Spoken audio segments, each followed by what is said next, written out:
Good morning વિદ્યાર્થી મિત્રો, AP Trivedi science school ખોરડામાં આપનું હાર્દિક સ્વાગત છે. આજે આપણે ધોરણ 12 સાયન્સની અંદર ભૌતિક વિજ્ઞાન વિષયનો અભ્યાસ કરીશું. તો વિદ્યાર્થી મિત્રો, આજે આપણે ભાગ 9 ની અંદર જોઈએ તો આજનો આપણો પહેલો ટોપિક છે કેપેસિટન્સ પર ડાઇલેક્ટ્રિકની અસર. તો વિદ્યાર્થી મિત્રો, ગઈ થિયરીમાં આપણે જે ભણ્યા હતા એનું ફરીથી થોડું પુનરાવર્તન કર્યું છે. તો આપણે જોઈ લઈએ. તો જુઓ, માની લો કે આપણી જોડે બે મોટી સમાંતર પ્લેટો છે જે એકબીજાથી માની લો કે ડી જેટલા અંતરે રહેલી છે. બંને ક્ષેત્રફળ એ ધરાવે છે. બંને પ્લેટોનું ક્ષેત્રફળ કેટલું છે? એ જેટલું. હવે ધારો કે આ પ્લેટ 1 અને આ છે પ્લેટ 2. તો પ્લેટ 1 ઉપર માની લો કે +q વિદ્યુત ભાર રહેલો છે અને પ્લેટ 2 ઉપર માની લો કે -q વિદ્યુત ભાર રહેલો છે. તો પ્લેટ 1 એ પોતાના ધન વિભાર +q વિદ્યુત ભારના કારણે સિગ્મા જેટલી પૃષ્ઠ વિદ્યુત ભાર ઘનતા ધરાવશે. એવી રીતે પ્લેટ 2 પણ એની પર રહેલા -q વિદ્યુત ભારના કારણે સિગ્મા જેટલી પૃષ્ઠ વિદ્યુત ભાર ઘનતા ધરાવશે. તો વિદ્યાર્થી મિત્રો, આપણે એવું કહી શકીએ કે જો બંને પ્લેટો વચ્ચે કોઈ શૂન્યાવકાશ માધ્યમ હોય, એટલે કે શૂન્યાવકાશ હોય, તો બંને પ્લેટો ઉપર રહેલા વિદ્યુત ભારના કારણે કંઈક વિદ્યુત ક્ષેત્ર ઉદ્ભવે છે, જેની દિશા આપણે ગયા વિડિયો લેક્ચરમાં જોઈ ગયા, ધન વિદ્યુત ભારથી ઋણ વિદ્યુત ભાર તરફની હોય છે. તો વિદ્યાર્થી મિત્રો, માની લો કે બે પ્લેટો વચ્ચે ઉદ્ભવતું વિદ્યુત ક્ષેત્ર, જેને આપણે E0 કહીએ, તો જે કેટલું હશે? તો σ/ε0 જેટલું કહી શકાય ને કે અહીં બંને પ્લેટોના કારણે ઉદ્ભવતું વિદ્યુત ક્ષેત્ર કેટલું હશે? તો σ/ε0 જેટલું. ε0 એ શું છે? બંને પ્લેટો વચ્ચે જે શૂન્યાવકાશ માધ્યમ આપણે રાખ્યું છે એ માધ્યમની અંદર રહેલી શૂન્યાવકાશની પરમિટિવિટી. બંને પ્લેટો વચ્ચે કંઈક વિદ્યુત સ્થિતિમાનનો તફાવત હશે, જેને આપણે V0 કહી દઈએ. તો બંને પ્લેટો વચ્ચે ઉદ્ભવતું વિદ્યુત સ્થિતિમાનનો તફાવત જે કેટલો હશે? તો V0 બરાબર E0d જેટલો. એટલે કે બંને પ્લેટો વચ્ચે ઉદ્ભવતું વિદ્યુત ક્ષેત્ર અને બે પ્લેટો વચ્ચેનું અંતર d બંનેના ગુણાકાર જેટલો. તો ચલો આપણે કેપેસિટન્સ લખવું છે. તો કેપેસિટન્સ કેટલું થશે? તો કેપેસિટન્સનું વિદ્યાર્થી મિત્રો આપણે વ્યાખ્યા અને સૂત્ર બંને જોઈ ગયા છીએ. બંનેમાંથી કોઈ એક પ્લેટ પર રહેલો વિદ્યુત ભાર અને બે પ્લેટો વચ્ચેના વિદ્યુત સ્થિતિમાનના તફાવત જેટલું. તો આપણે એવું કહી શકીએ કે C0 બરાબર Q/V0 જેટલું કેપેસિટન્સ થશે. ચલો, C0 બરાબર Q/V0. તો Q/V0 ની જગ્યાએ આપણે E0d મૂકી શકીએ એની કિંમત. તો E0d, ચલો C0 બરાબર Q ભાગ્યા, ચલો E0 ની કિંમત પણ આપણી જોડે છે. કેટલી? σ/ε0. તો ચલો મૂકીએ σ/ε0. તો છેદનો છેદ, અંશમાં તો સિગ્મા ભાગ્યા ε0 જશે ગુણાકારમાં dm ના m. ચલો તો C0 બરાબર અહીં જુઓ Q એટલે પૃષ્ઠ પરનો વિદ્યુત ભાર. એને આપણે વિદ્યુતભાર ઘનતાના સ્વરૂપમાં લખી શકીએ. આપણે આગળ ભણી ગયા પૃષ્ઠ વિદ્યુતભાર ઘનતા સિગ્મા બરાબર વીજભાર q ભાગ્યા ક્ષેત્રફળ a. અહીંથી જો આપણે q ને કરતા બનાવીએ તો a જે છે એ ગુણાકારમાં જાય તો સિગ્મા a આવું લખાય q બરાબર. તો એ કિંમત આપણે અહીંયા મૂકીએ q ની જગ્યાએ તો સિગ્મા a એપ્સિલન 0 ભાગ્યા સિગ્મા d. ચલો સિગ્મા સિગ્મા કેન્સલ થઈ જશે તો c0 બરાબર કેટલા વધશે ઉપર એપ્સિલન 0 a ભાગ્યા d. તો આપણે એવું કહી શકીએ કે જો બે સમાંતર બે મોટી પ્લેટો જે એકબીજાથી સ્મોલ d જેટલા અંતરે રહેલી હોય, જે બંને પ્લેટોનું ક્ષેત્રફળ કેપિટલ A હોય અને જો બંને પ્લેટોની વચ્ચે શૂન્યાવકાશ માધ્યમ હોય એટલે કે શૂન્યાવકાશ હોય તો બંને પ્લેટો ઉપર રહેલા +q અને -q વિદ્યુતભારના કારણે કંઈક વિદ્યુત ક્ષેત્ર ઉદ્ભવે છે અને આ પ્લેટો વચ્ચેનું કેપેસિટન્સ કેટલું છે એટલે કે આ જે રચના બની કેપેસિટરની એ કેપેસિટરનું કેપેસિટન્સ કેટલું છે તો c0 બરાબર એપ્સિલન 0 a ભાગ્યા d. c0 જે આ કેપેસિટરનું કેપેસિટન્સ છે, એપ્સિલન 0 એ આ શૂન્યાવકાશની પરમિટિવિટી છે અને a એ બંને પ્લેટનું ક્ષેત્રફળ છે અને ભાગ્યા d જે બે પ્લેટો વચ્ચેનું અંતર છે. તો વિદ્યાર્થી મિત્રો આ વસ્તુ આપણે ગયા વિડિયો લેક્ચરની અંદર ભણી ગયા હતા સમાંતર પ્લેટ કેપેસિટરની થિયરીમાં, પરંતુ મેં ફરીથી પુનરાવર્તન એટલા માટે કર્યું છે કે આપણે આ જ વસ્તુનો ઉપયોગ કરવાનો છે થિયરીની અંદર. તો ચલો જોઈએ. તો જુઓ કેપેસિટન્સ પર ડાઇલેક્ટ્રિકની અસર. તો વિદ્યાર્થી મિત્રો આપણે જો બે સમાંતર પ્લેટ કેપેસિટર પ્લેટોની વચ્ચે શૂન્યાવકાશ હોય તો આપણને c0 બરાબર એપ્સિલન 0 a ભાગ્યા d જેટલું કેપેસિટન્સ મળે છે. હવે માની લો કે આપણે બે પ્લેટો વચ્ચેનો વિસ્તાર સંપૂર્ણ રીતે ડાઇલેક્ટ્રિકથી ભરી દેવામાં આવે. ધ્યાન રાખજો કે માની લો કે આપણે જે આકૃતિ હમણાં જોઈ એ આકૃતિમાં એવું કીધું કે અહીંયા શૂન્યાવકાશનું માધ્યમ છે. તો આ શૂન્યાવકાશની જગ્યાએ બે પ્લેટોની વચ્ચે જો ડાઇલેક્ટ્રિક માધ્યમ રાખી દેવામાં આવે એટલે કે બે પ્લેટોની વચ્ચે સંપૂર્ણ રીતે ડાઇલેક્ટ્રિક ભરી દેવામાં આવે તો આ કેપેસિટરનું કેપેસિટન્સ કેટલું મળશે એની ચર્ચા આપણે કરવાની છે. તો બે પ્લેટો વચ્ચેનો વિસ્તાર સંપૂર્ણ રીતે ડાઇલેક્ટ્રિકથી ભરી દેવામાં આવે તો ડાઇલેક્ટ્રિકનું ધ્રુવીભવન થાય છે અને એના કારણે બંને પ્લેટો ઉપર વિદ્યુતભારની પૃષ્ઠ ઘનતા ± સિગ્મા p જેટલી થાય છે. અને આપણે આકૃતિ સ્વરૂપે દર્શાવવું હોય તો એવું કહી શકીએ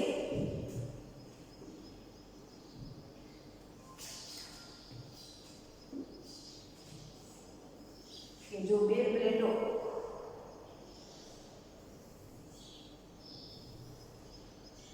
વચ્ચેનું માધ્યમ આપણે ડાઇલેક્ટ્રિક કરી દઈએ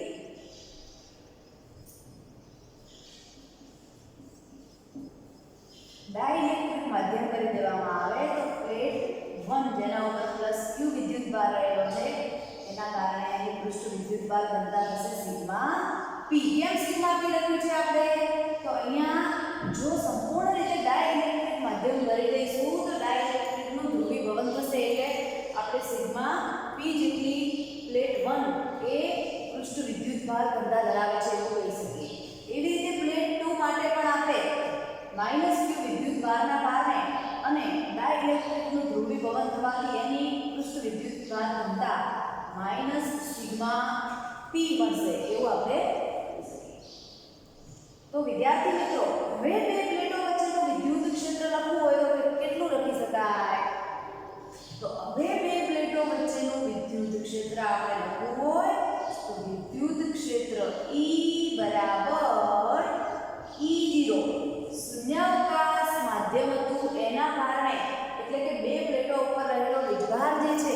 તેના કારણે ઉદ્ભવતું વિદ્યુત ક્ષેત્ર E0 માઈનસ આપણે જે ડાઇલેક્ટ્રિક રાખ્યો છે એના કારણે હવે જે ડાઇલેક્ટ્રિક માધ્યમ થઈ ગયું એનું વિદ્યુત ક્ષેત્ર EB. તો હવે આપણને કેટલું વિદ્યુત ક્ષેત્ર મળે છે? E બરાબર E0 minus EB.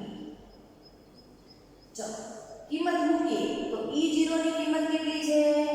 Sigma upon epsilon 0 minus આપણે હવે કુલ ઉદ્ભવતું વિદ્યુત ક્ષેત્ર ગણી રહ્યા છીએ.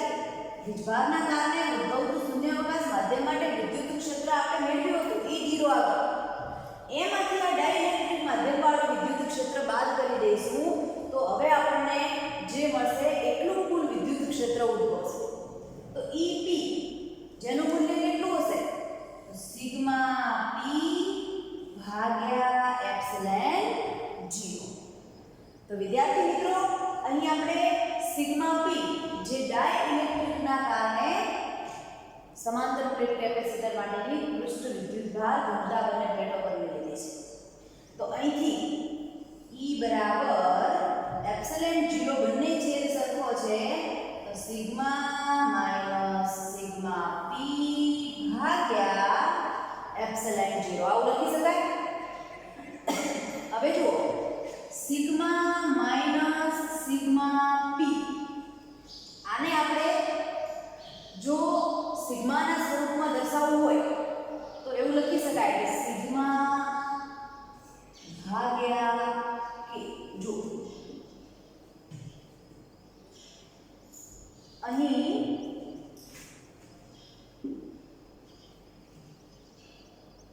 સિગ્મા એ E0 ને સમપ્રમાણમાં છે. વિદ્યુતભાર પૃષ્ઠ ઘનતા એ વિદ્યુત ક્ષેત્રને સમપ્રમાણમાં છે. તો સિગ્મા માઈનસ સિગ્મા P એ પણ વિદ્યુત ક્ષેત્રને સમપ્રમાણમાં હોય તો માટે આપણે સિગ્મા માઈનસ સિગ્મા P બરાબર સિગ્મા ભાગ્યા K લખી શકીએ. તો અહીં આપણે જો સિગ્મા માઈનસ સિગ્મા P ની જગ્યાએ સિગ્મા ભાગ્યા K લખીએ તો અહીં આપણને E ની કિંમત કેટલી મળશે? સિગ્મા ભાગ્યા K એપ્સિલોન 0. ચલો વિદ્યુત સ્થિતિમાનનો તફાવત V કેટલો હશે? તો ઉદ્ભવતું વિદ્યુત ક્ષેત્ર E અને બંને પ્લેટો વચ્ચેનું અંતર D ના ગુણાકાર જેટલું. તો વિદ્યુત સ્થિતિમાનનો તફાવત V બરાબર ચલો E ની કિંમત કેટલી છે? સિગ્મા માઈનસ સિગ્મા P ભાગ્યા એપ્સિલોન 0 D. ચલો સિગ્મા માઈનસ સિગ્મા P ની જગ્યાએ આપણે કેટલા લીધા? સિગ્મા ભાગ્યા K એપ્સિલોન 0 D. તો આટલું આપણને વિદ્યુત સ્થિતિમાનનો તફાવત મળશે. તો વિદ્યાર્થી મિત્રો હવે આપણે કેપેસિટન્સ લખવું છે.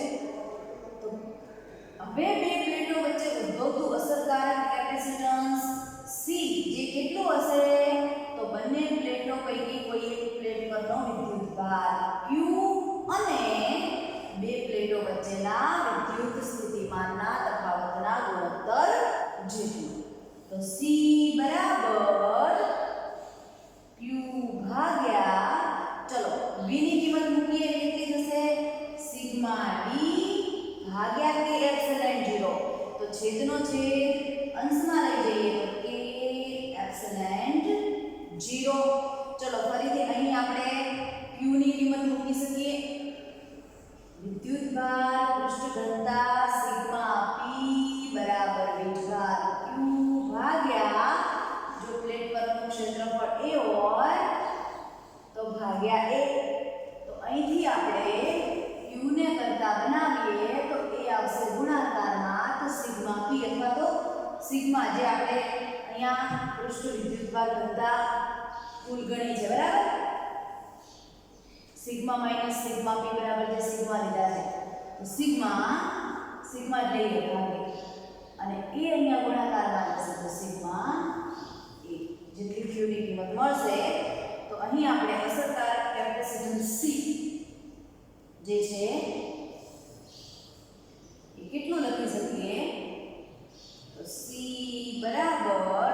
ની જગ્યાએ સિગ્મા a કે એપ્સિલોન 0 ભાગ્યા sigma d. Sigma sigma cancel, તો c બરાબર k એપ્સિલોન 0 a ભાગ્યા d. તો વિદ્યાર્થી મિત્રો યાદ કરો, હમણાં જ આપણે સૂત્ર મેળવ્યું એપ્સિલોન 0 a ભાગ્યા d બરાબર તો શું મેળવ્યું હમણાં? c0 મેળવ્યું ને આગળની થિયરીમાં. હમણાં આપણે લખ્યું c0 બરાબર એપ્સિલોન 0 a ભાગ્યા d. તો અહીંયા આપણે એપ્સિલોન 0 a ભાગ્યા d ની જગ્યાએ c0 મૂકીએ તો c બરાબર k c0 એટલે કે અહીંયા જો આપણે k ને કરતા બનાવીએ તો શું લખાય? c/c0. જ્યાં k એ શું છે? તો ડાઇલેક્ટ્રિક માધ્યમનો અચળાંક, ડાઇલેક્ટ્રિક અચળાંક જેને કહેવામાં આવે છે. તો જુઓ અહીંયા આપણે c બરાબર kc0. તો k ડાઇલેક્ટ્રિક માધ્યમવાળા કેપેસિટરનું કેપેસિટન્સ શૂન્યાવકાશના માધ્યમવાળા કેપેસિટન્સના કેપેસિટન્સ કરતાં k ગણું વધારે છે એવું આપણે કહી શકીએ ને. c એટલે આપણે ડાઇલેક્ટ્રિક સંપૂર્ણ બે પ્લેટો વચ્ચે ભરી દીધું એના પછીનું કેપેસિટન્સ છે. તો k જેટલો ડાઇલેક્ટ્રિક અચળાંક ધરાવતો હોય એવા માધ્યમનું કેપેસિટન્સ, ડાઇલેક્ટ્રિક માધ્યમનું કેપેસિટન્સ કેટલું હશે? તો શૂન્યાવકાશના માધ્યમના કેપેસિટન્સ કરતાં k ગણું હશે. એટલે કે c બરાબર kc0. અહીંયા જો આપણે આ c બરાબર kc0 ને સિગ્મા બરાબર સિગ્મા e બરાબર e0 કે પણ લખી શકીએ છીએ. આગળ આપણે પહેલા પ્રકરણમાં આ વસ્તુ ભણી ગયા છે. તો અહીં જો આપણે k બરાબર એપ્સિલોન અપોન એપ્સિલોન 0 પણ લખી શકીએ, k બરાબર c ભાગ્યા c0 પણ લખી શકીએ અને k બરાબર e0 ભાગ્યા e પણ લખી શકીએ. તો અહીંયા એપ્સિલોન અપોન એપ્સિલોન 0 એટલે શું? ડાઇલેક્ટ્રિક માધ્યમની પરમિટિવિટી, એપ્સિલોન એટલે માધ્યમની પરમિટિવિટી ભાગ્યા એપ્સિલોન 0 એટલે શૂન્યાવકાશની પરમિટિવિટી. તો માધ્યમની પરમિટિવિટી અને શૂન્યાવકાશની પરમિટિવિટી ના ગુણોત્તરને ડાઇલેક્ટ્રિક અચળાંક k કહેવામાં આવે છે. તો આ ત્રણે ત્રણ જે ગુણોત્તર છે epsilon upon epsilon 0, c upon c0 અને e0 અપોન e બધાના બરાબર આપણે k લખી શકીએ. તો જો વ્યાખ્યા સ્વરૂપે લખવું હોય તો આ રીતે આપણે દર્શાવી શકીએ કે માધ્યમની પરમિટિવિટી અને શૂન્યાવકાશની પરમિટિવિટી ના ગુણોત્તરને ડાઇલેક્ટ્રિક અચળાંક કહે છે. શૂન્યાવકાશમાં વિદ્યુત ક્ષેત્રની તીવ્રતા અને ડાઇલેક્ટ્રિક માધ્યમમાં વિદ્યુત ક્ષેત્રની તીવ્રતા ના ગુણોત્તરને પણ ડાઇલેક્ટ્રિક અચળાંક કહે છે, જે આપણે હમણાં દર્શાવ્યું e0 અપોન e. એવી જ રીતે ડાઇલેક્ટ્રિક માધ્યમવાળા સમાંતર પ્લેટ કેપેસિટરનું કેપેસિટન્સ અને શૂન્યાવકાશના માધ્યમવાળા સમાંતર પ્લેટ કેપેસિટરનું કેપેસિટન્સ ના ગુણોત્તરને પણ ડાઇલેક્ટ્રિક અચળાંક કહે છે. એને પણ આપણે અહીં દર્શાવ્યું c/c0 બરાબર k. તો વિદ્યાર્થી મિત્રો આ રીતે આપણે k ને ત્રણે ત્રણ ગુણોત્તરને વ્યાખ્યાયિત કરી અને લખી શકીએ છીએ.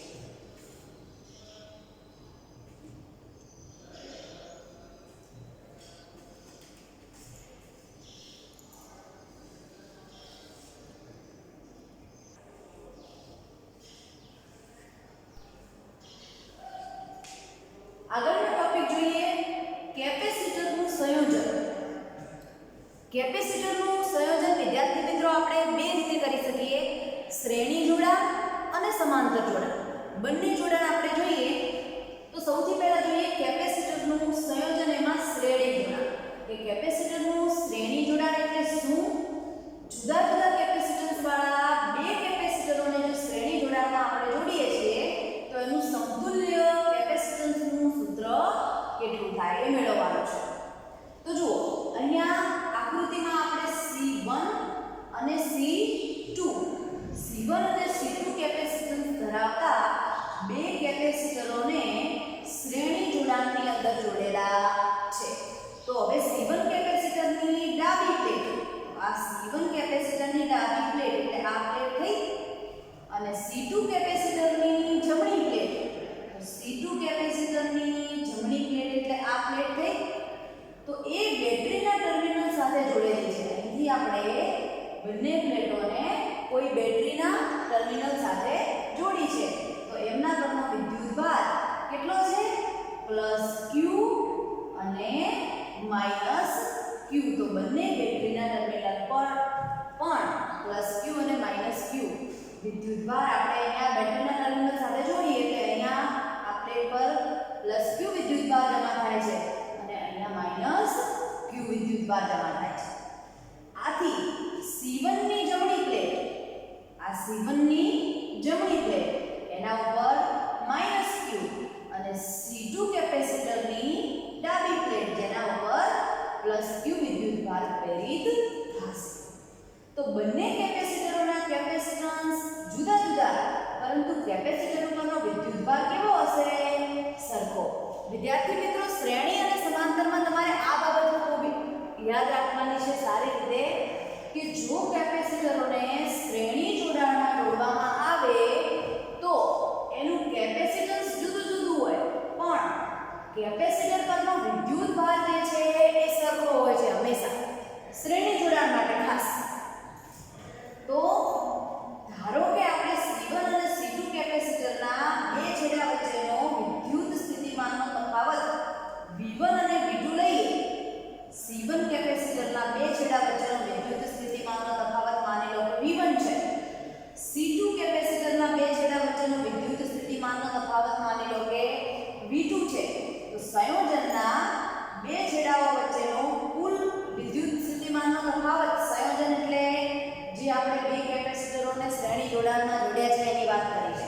તો એના બંને છેડા વચ્ચેનો કુલ વિદ્યુત સ્થિતિમાનનો તફાવત V હોય તો આપણે આ રીતે લખી શકીએ V V1 V2 લખી શકાય ને? જુઓ વિદ્યાર્થી મિત્રો, શ્રેણી જોડાણમાં તમારે ખાસ યાદ રાખવાનો મુદ્દો ફરીથી કહું છું કે જો તમે કેપેસિટરોને શ્રેણી જોડાણમાં જોડો છો તો હંમેશા એનો વિદ્યુતભાર સરખો હશે અને વિદ્યુત સ્થિતિમાનનો તફાવત જુદો જુદો હશે. દરેક કેપેસિટર પરનો વીજભાર સરખો અને વોલ્ટેજ એટલે કે વિદ્યુત સ્થિતિમાનનો તફાવત જુદો જુદો. તો અહીં C1 કેપેસિટન્સ ધરાવતા કેપેસિટરનો વિદ્યુત સ્થિતિમાનનો તફાવત V1, C2 કેપેસિટન્સ ધરાવતા કેપેસિટરના વિદ્યુત સ્થિતિમાનનો તફાવત V2. તો કુલ વિદ્યુત સ્થિતિમાનનો તફાવત કેટલો છે? V આખા સંયોજનનો. તો V બરાબર આપણે એવું લખી શકીએ V1 V2. ચલો V બરાબર V1. V1 એટલે શું? તો C1 કેપેસિટન્સ ધરાવતું જે કેપેસિટર છે એનો વિદ્યુત સ્થિતિમાનનો તફાવત, જેને આપણે આ રીતે લખી શકીએ હમણાં જ ભણ્યા C બરાબર Q ભાગ્યા V. તો V ને સૂત્રનો કરતા બનાવીએ તો Q ભાગ્યા C લખી શકાય ને? તો V1 બરાબર લખવું હોય તો શું લખાય? Q ભાગ્યા C1. Q કેમ લખ્યું છે? તો વીજભાર સરખો છે, ભાગ્યા C1 કારણ કે કેપેસિટન્સ જુદું જુદું છે, વત્તા V2 માટે પણ એની જ વસ્તુ Q ભાગ્યા C2. તો અહીંથી આપણે વીજભાર Q ને સામાન્ય કાઢીએ તો એક Q આ બાજુ લાવીએ તો ભાગાકારમાં આવે તો V ભાગ્યા Q બરાબર 1 ભાગ્યા C1 વત્તા 1 ભાગ્યા C2 વધે. તો આ સંયોજનનો કુલ વિદ્યુતભાર Q છે, કુલ વિદ્યુત સ્થિતિમાનનો તફાવત V છે. કારણ કે વીજભાર કેવો છે? સરખો. પહેલા કેપેસિટર માટે, બીજા કેપેસિટર માટે અને સંયોજન માટે બધા માટે વીજભાર સરખો છે. તો વિદ્યુતભાર Q અને બંને છેડા વચ્ચેનું સંયોજનનું કુલ વિદ્યુત સ્થિતિમાનનો તફાવત V હોય તો આપણે એનું અસરકારક કેપેસિટન્સ C લખી શકીએ, જે કેટલું થશે? Q ભાગ્યા V જેટલું. તો અહીં આપણે V ભાગ્યા Q ની જગ્યાએ આ કિંમત મૂકીએ તો V ભાગ્યા Q ની જગ્યાએ લખવું હોય તો Q ભાગ્યા V બરાબર C છે. તો V ભાગ્યા Q બરાબર 1 ભાગ્યા C થાય ઉલટું. તો 1 ભાગ્યા C બરાબર 1 જે આપણને શું મળે છે તો કે બે કેપેસિટરોના શ્રેણી જોડાણનું સમતુલ્ય કેપેસિટન્સનું સૂત્ર કહેવામાં આવે છે જે 1/C બરાબર 1/C1 વત્તા 1/C2 જેટલું હશે. હવે માની લો કે વિદ્યાર્થી મિત્રો આપણે કોઈ જુદા જુદા કેપેસિટન્સ વાળા n કેપેસિટરોને શ્રેણી જોડાણમાં જોડી દઈએ. આપણે બે કેપેસિટરની વાત કરી, એની વાત માની લો કે આપણે કોઈ n કેપેસિટરો માટે કરીએ. કોઈ C1 કેપેસિટન્સ ધરાવતું આ એક કેપેસિટર, C2 કેપેસિટન્સ ધરાવતું બીજું કેપેસિટર, C3 કેપેસિટન્સ ધરાવતું ત્રીજું કેપેસિટર, એમ ડેશ ડેશ ડેશ આગળ Cn કેપેસિટન્સ ધરાવતું કોઈ n નું કેપેસિટર, એમ C1 C2 C3 dash dash dash Cn capacitance વાળા n કેપેસિટરોને માની લો કે આપણે શ્રેણી જોડાણમાં જોડી દઈએ. તો એના માટે અસરકારક કેપેસિટન્સનું સૂત્ર શું થશે એની ચર્ચા કરવી છે. તો વિદ્યાર્થી મિત્રો આપણે જે વસ્તુ આગળની થિયરીમાં હમણાં જોઈ એની એ વસ્તુ લાગુ પાડીશું કે વીજભાર બધા માટે કેવો હશે? સરખો. કેપેસિટન્સ દરેકનું કેવું છે? જુદું જુદું. વોલ્ટેજ પણ દરેકના કેવા હશે? જુદા જુદા. તો શ્રેણી જોડાણની ખાસિયત છે એ પ્રમાણે દરેક કેપેસિટર પરનો વિદ્યુતભાર સમાન અને દરેક કેપેસિટરો પરનો વિદ્યુત સ્થિતિમાનનો તફાવત જુદો જુદો. તો ધારો કે C1 C2 C3 dash dash dash Cn કેપેસિટરોના વિદ્યુત સ્થિતિમાનનો તફાવત અનુક્રમે V1 V2 V3 dash dash dash Vn હોય તો આપણે શ્રેણી જોડાણનો કુલ વિદ્યુત સ્થિતિમાનનો તફાવત લખી શકીએ. બંને છેડા વચ્ચેનો કુલ વિદ્યુત સ્થિતિમાનનો તફાવત લખાય જે કેટલો થશે તો V બરાબર V1 વત્તા V2 વત્તા V3 વત્તા ડેશ ડેશ ડેશ Vn. ચલો V બરાબર V1 ની કિંમત મૂકીએ આગળ જે લખીએ એ પ્રમાણે તો Q ભાગ્યા C1 વત્તા V2 ની કિંમત Q ભાગ્યા C2 વત્તા V3 ની કિંમત Q ભાગ્યા C3 વત્તા ડેશ ડેશ ડેશ Vn ની કિંમત થશે Q ભાગ્યા Cn. દરેકમાંથી Q સામાન્ય નીકળે જેને આપણે બરાબરની આ બાજુ લાવીએ તો ભાગાકારમાં આવે તો V ભાગ્યા Q બરાબર 1/C1 વત્તા 1/C2 વત્તા 1/C3 વત્તા ડેશ ડેશ ડેશ 1/Cn. તો આ જે સંયોજન છે આપણી જોડે શ્રેણી જોડાણનું એ સંયોજન માટેનો દરેક કેપેસિટરનો અને કુલ સંયોજનનો વિદ્યુતભાર Q છે. માટે આ સંયોજનનો વિદ્યુતભાર Q છે. તો બંને છેડા વચ્ચેનો વિદ્યુત સ્થિતિમાનનો તફાવત V લીધો છે. તો આ શ્રેણી જોડાણનું અસરકારક કેપેસિટન્સ C લઈએ તો એ કેટલું થશે તો હમણાં કીધું એ પ્રમાણે Q ભાગ્યા V બરાબર C. તો V ભાગ્યા Q બરાબર 1/C. તો 1/C બરાબર 1/C1 વત્તા 1/C2 વત્તા 1/C3 વત્તા ડેશ ડેશ ડેશ 1/Cn. તો આ જે આપણને સૂત્ર મળ્યું એ આ શ્રેણી જોડાણ માટેનું અસરકારક કેપેસિટન્સનું સૂત્ર થશે. તો વિદ્યાર્થી મિત્રો આ વાત આપણે શ્રેણી જોડાણ માટે કરી. હવે સમાંતર જોડાણની વાત કરીએ કે માની લો કે આપણે કેપેસિટરને શ્રેણી જોડાણમાં નહીં પરંતુ સમાંતર જોડાણમાં જોડેલા છે તો એનું અસરકારક કેપેસિટન્સનું સૂત્ર શું થશે એની ચર્ચા કરીએ. તો અહીંયા આકૃતિમાં તમે જોઈ શકો છો C1 અને C2 કેપેસિટન્સ ધરાવતા બે કેપેસિટરોને આપણે સમાંતર જોડાણમાં જોડેલા છે. તો વિદ્યાર્થી મિત્રો આ જે આકૃતિમાં સમાંતર જોડાણ દર્શાવ્યું છે એમાં તમારે ખાસિયત શું છે યાદ રાખવાની છે કે સમાંતર જોડાણમાં જુદા જુદા કેપેસિટન્સ વાળા કેપેસિટરોનો વિદ્યુત સ્થિતિમાનનો તફાવત સરખો હોય પરંતુ વિદ્યુતભાર જુદો જુદો હોય. આ તફાવત છે શ્રેણી અને સમાંતર. શ્રેણીમાં આપણે શું કીધું હતું દરેક કેપેસિટરનો વીજભાર સરખો પણ વિદ્યુત સ્થિતિમાનનો તફાવત જુદો જુદો. એવું સમાંતરમાં જે છે એનાથી ઉલટું કે દરેક કેપેસિટરના બે છેડા વચ્ચેનો વિદ્યુત સ્થિતિમાનનો તફાવત સરખો. સમાંતર જોડાણમાં વિદ્યુત સ્થિતિમાનનો તફાવત સરખો, પરંતુ દરેક કેપેસિટર પરનો વીજભાર કેવો? જુદો જુદો. તો દરેક કેપેસિટર પરનો વિદ્યુતભાર જુદો જુદો છે, તો આપણે આ સમાંતર જોડાણ માટેનો કુલ વિદ્યુતભાર ગણવો છે. તો Q બરાબર Q1 વત્તા Q2 લખી શકીએ કે માની લો કે C1 કેપેસિટન્સ ધરાવતા કેપેસિટર પર બંને પ્લેટો ઉપર +Q1 અને -Q1 વિદ્યુતભાર રહેલો છે.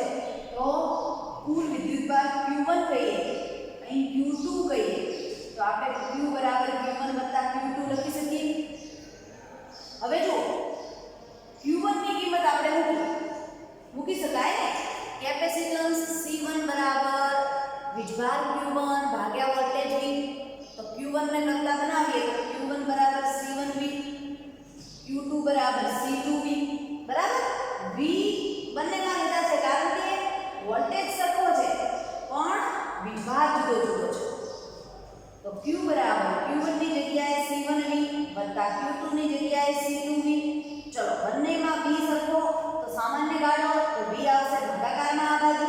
તો Q ભાગ્યા V બરાબર C1 વત્તા C2. Q ભાગ્યા V એ શું છે? કુલ કેપેસિટન્સ. તો બંને C1 અને C2 કેપેસિટરોને જે આપણે સમાંતર જોડાણમાં જોડેલા છે એ સમાંતર જોડાણનું અસરકારક કેપેસિટન્સ C હોય તો Q ભાગ્યા V ની જગ્યાએ આપણે C લખી શકીએ. તો C બરાબર શું થશે? C1 વત્તા C2. તો આ આપણને સમાંતર જોડાણ માટે બે કેપેસિટરોનું કુલ કેપેસિટન્સ C મળ્યું. અસરકારક કેપેસિટન્સ C બરાબર C1 વત્તા C2. હવે માની લો કે આપણે બેની જગ્યાએ કોઈ n કેપેસિટર જોડી દઈએ, તો n કેપેસિટરોને જો સમાંતર જોડાણની અંદર જોડેલા હોય તો એનું અસરકારક કેપેસિટન્સ કેટલું થશે એ જોઈએ. તો આકૃતિમાં દર્શાવ્યા અનુસાર C1 C2 Cn કેપેસિટન્સ વાળા કેપેસિટરોને સમાંતર જોડાણમાં જોડેલા છે. અહીંયા આપણે C1 કેપેસિટર લીધું જેની બંને પ્લેટ પરનો વીજભાર Q1 અને -Q1. C2 કેપેસિટર લીધું જેની બંને પ્લેટ પરનો વીજભાર થશે +Q2 અને -Q2. Cn કેપેસિટન્સ ધરાવતું કેપેસિટર જેની બંને પ્લેટ પરનો વીજભાર થશે +Qn અને -Qn. તો સમાંતર જોડાણ માટે આપણે યાદ રાખવાનું છે કે દરેક પ્લેટ પરનો વીજભાર જુદો જુદો અને વોલ્ટેજ સરખા. તો આપણે એવું કહી શકીએ કે ધારો કે અહીં બે છેડા વચ્ચેનો વિદ્યુત સ્થિતિમાનનો તફાવત સરખો અને વીજભાર જુદો જુદો હોવાથી Q1 Q2 Q3 Qn એ અનુક્રમે C1 C2 C3 Cn કેપેસિટરો પરના વિદ્યુતભાર છે. માટે આપણે આ સમાંતર જોડાણ માટેનો કુલ વિદ્યુતભાર, આ સંયોજનનો કુલ વિદ્યુતભાર Q લખવો હોય તો લખી શકાય Q બરાબર Q1 વત્તા Q2 વત્તા Qn. ચલો Q1 ની કિંમત છે આપણી જોડે C1 V1, Q2 છે C2 V2. એટલે C2 પછી V2 અને V1 લેવાની જરૂર નથી. V1 V2 એ શું છે વિદ્યાર્થી મિત્રો? વીજ છે, કારણ કે વોલ્ટેજ કેવો છે બધા માટે સરખો. સોરી મિસ્ટેક, અહીંયા V1 V2 લખાઈ ગયા છે. તમારે વીજ સમજવાના છે બરાબર, V1 અને V2 ને. તો Q1 બરાબર C1 V1 ની જગ્યાએ Q1 બરાબર C1V, Q2 બરાબર C2V, Qn બરાબર Cn. તો અહીં આપણે Q બરાબર લખવું હોય તો વીજભાર Q1 ની જગ્યાએ C1V વત્તા Q2 ની જગ્યાએ C2V, Qn ની જગ્યાએ CnV લખીએ તો બધામાંથી V સામાન્ય નીકળે. તો વોલ્ટેજને સામાન્ય કાઢી અને બરાબરની આ બાજુ લાવીએ તો ભાગાકારમાં જશે. તો Q ભાગ્યા V બરાબર C1 વત્તા C2 વત્તા Cn. તો આ સમાંતર જોડાણ માટે વિદ્યાર્થી મિત્રો કુલ સંયોજનનું જો આપણે કેપેસિટન્સ C લઈએ છીએ, કારણ કે Q ભાગ્યા V તો સંયોજનનો કુલ વીજભાર છે Q, વોલ્ટેજ છે V, તો Q